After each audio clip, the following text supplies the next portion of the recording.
Halo Sobat Neo, apa kabar? Pada materi unit 6, kita masih belajar dan membahas mengenai Entity Relationship Diagram atau ERD. Pada materi sebelumnya, di unit 5, kita juga telah membahas mengenai ERD, di mana kita telah mengetahui apa itu ERD, fungsi dari ERD, jenis-jenis relasi, dan juga simbol di dalam ERD. Pada materi unit 6, kita akan berfokus mengenai perancangan ERD. Ada 4 hal yang perlu diperhatikan sebelum kita merancang suatu basis data, terutama yang berhubungan dengan ERD. Yang pertama, kita harus mendefinisikan entitasnya terlebih dahulu. Kita harus mengetahui entitas apa saja yang terlibat dalam perancangan basis data kita. Setelah entitas itu sudah kita ketahui, nanti entitas tersebut akan menjadi tabel di dalam basis data kita. Yang kedua, mendefinisikan atribut dan tipe data. Jika entitas sudah kita ketahui, sudah kita definisikan, maka langkah selanjutnya kita harus mengetahui dan mendefinisikan atribut-atribut apa saja yang melekat pada entitas kita. Sekaligus kita menentukan tipe data untuk atribut tersebut. Untuk entitas dan atribut, kita pernah membahas di materi unit 2, sedangkan untuk tipe data, kita pernah membahas di materi unit 4. Lalu yang ketiga, kita harus mendefinisikan relasinya. Relasi di sini adalah relasi antar entitas. Relasi ini sudah kita bahas di materi sebelumnya di unit 5. Lalu yang keempat, setelah semuanya kita definisikan, entitas sudah kita ketahui, atribut dan tipe data sudah, relasi juga sudah. Sekarang yang keempat, kita harus menggambarkan ERD menggunakan notasi atau simbol. Untuk notasi atau simbol ERD ini juga sudah kita bahas di materi sebelumnya. Sekarang, misal kita memiliki suatu contoh kasus mengenai peminjaman buku.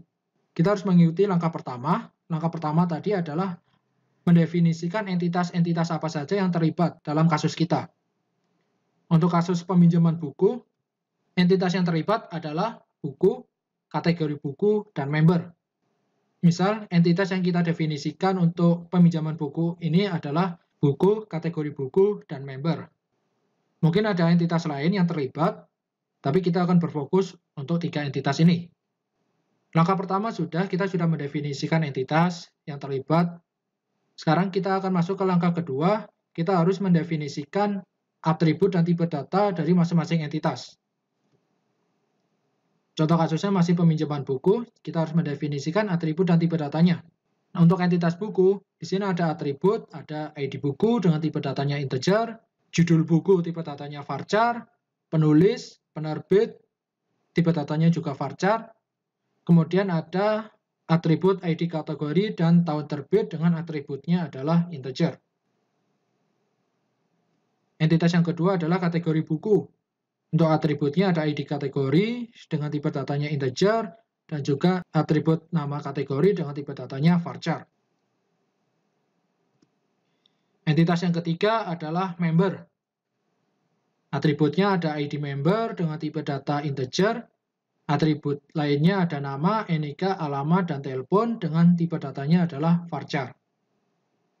Sekarang kita sudah mendefinisikan atribut dan tipe data dari ketiga entitas yang tadi sudah kita definisikan. Ada buku, kategori buku, dan member. Sekarang kita masuk ke langkah ketiga, yaitu kita harus mendefinisikan relasinya. Dari 3 entitas tersebut, kita dapat definisikan relasinya seperti ini. Misal, kita merelasikan buku dengan kategori. Berarti relasinya berbunyi, sebuah buku memiliki 1 kategori. Lalu, 1 kategori dimiliki oleh banyak buku. Berarti ini termasuk relasi yang one to many. Sebuah buku memiliki 1 kategori, sedangkan 1 kategori dimiliki oleh banyak buku. Berarti ini adalah relasi yang one to many. Kemudian kita merelasikan buku dengan member. Relasi buku dengan member mungkin bisa kita relasikan bahwa 1 member dapat meminjam banyak buku. Sedangkan 1 buku dapat dipinjam oleh banyak member.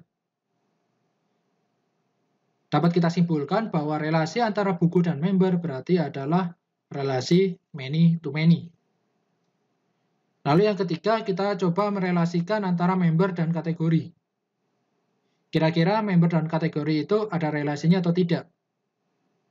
Karena ini adalah kategorinya mengenai kategori buku, berarti dapat kita simpulkan bahwa member dan kategori itu tidak memiliki relasi.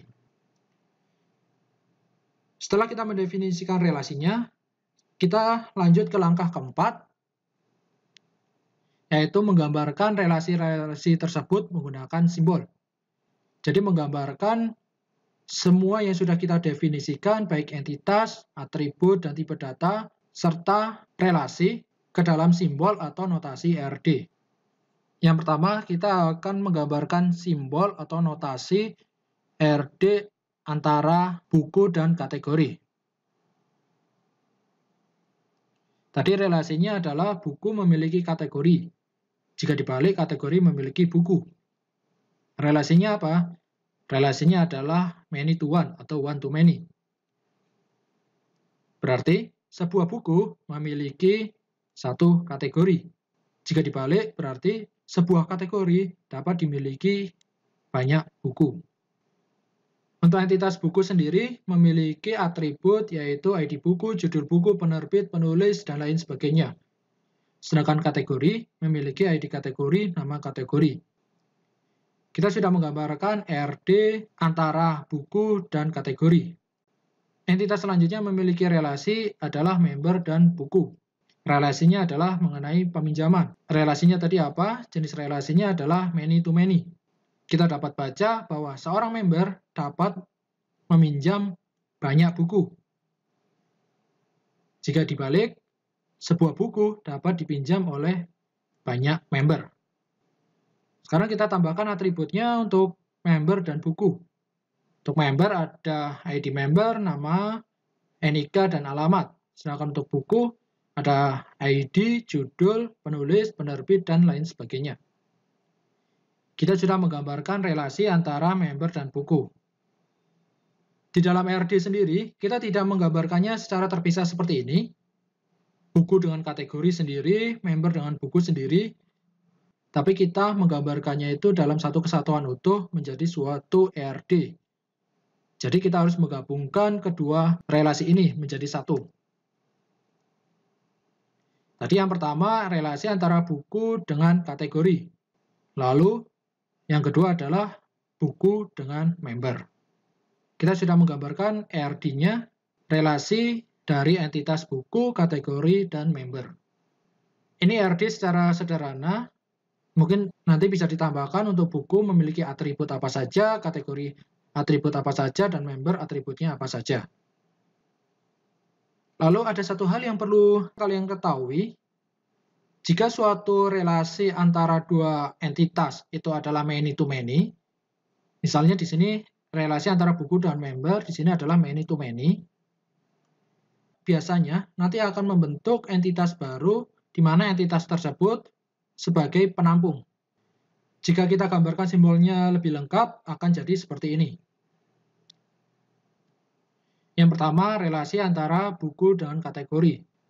Lalu, kita akan merelasikan buku dengan member, yang tadi relasinya adalah many to many.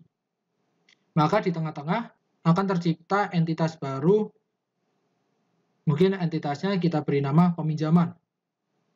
Jadi, di antara buku dan member, ini kita akan tercipta relasi baru antara buku dengan peminjaman, dengan relasinya adalah one to many.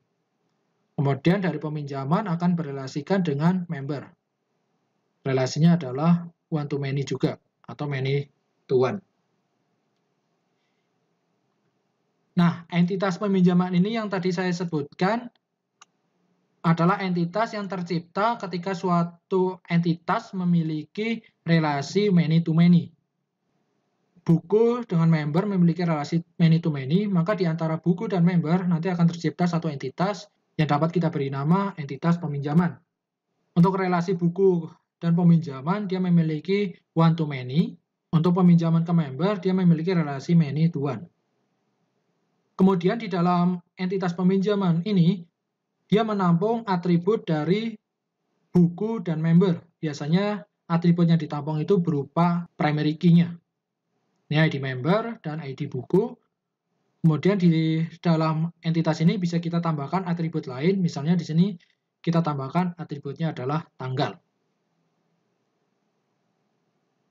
Jadi ini RD sederhana dari entitas yang sudah kita definisikan, yaitu buku, kategori, dan member.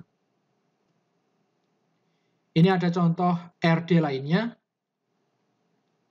Di sini ada dua entitas, yaitu buku dan anggota. Di sini dicontohkan relasinya adalah many to one. Jika relasinya many to one, berarti sebuah buku dapat dipinjam satu anggota. Sedangkan satu anggota dapat meminjam banyak buku. Berarti di sini buku yang tersedia itu hanya ada satu. Maka dari itu, sebelum kita menentukan relasi, kita juga harus memahami konsepnya. Misalnya entitas antara buku dengan anggota atau member itu bukunya itu dia jumlahnya lebih dari satu atau hanya satu buah buku. Jika hanya terdapat satu buah buku, berarti kita bisa menggunakan relasinya adalah many to one. Jika entitas bukunya itu lebih dari satu, jumlah bukunya gitu ya, mungkin bisa kita buat relasinya adalah many to many. Relasi ini juga tergantung dari konsep basis data yang akan nanti kita rancang. Di sini untuk buku sendiri dia memiliki atribut-atribut, untuk anggota juga memiliki atribut-atribut. Nah, di sini di dalam peminjaman ini dia juga memiliki atribut sendiri. Tapi umumnya jika relasinya ini memiliki atribut, berarti dia adalah kategori yang relasinya itu many to many. Ini contoh RD lainnya ada member, barang, karyawan, dan supplier. Ini relasinya seperti ini, ERD-nya, dan juga sudah ada atributnya seperti ini. Tadi contoh ERD yang sederhana, ini ada contoh ERD lainnya dengan model sketch. Jadi di sini lebih lengkap lagi. Untuk entitasnya digambarkan dalam bentuk kotak, kemudian di dalamnya ada atribut-atribut beserta tipe datanya, sekaligus di sini ada ukuran tipe datanya. Lalu ini untuk entitasnya, location, di dalamnya ada atribut, untuk member juga di dalamnya ada atribut dan tipe datanya. Ini untuk ERD model sketch. Mungkin untuk sekian pembahasan mengenai perancangan ERD, kita sudah membahas mengenai ERD pada materi unit 5 dan unit 6. Semoga materi ini bermanfaat. Sampai jumpa di materi selanjutnya.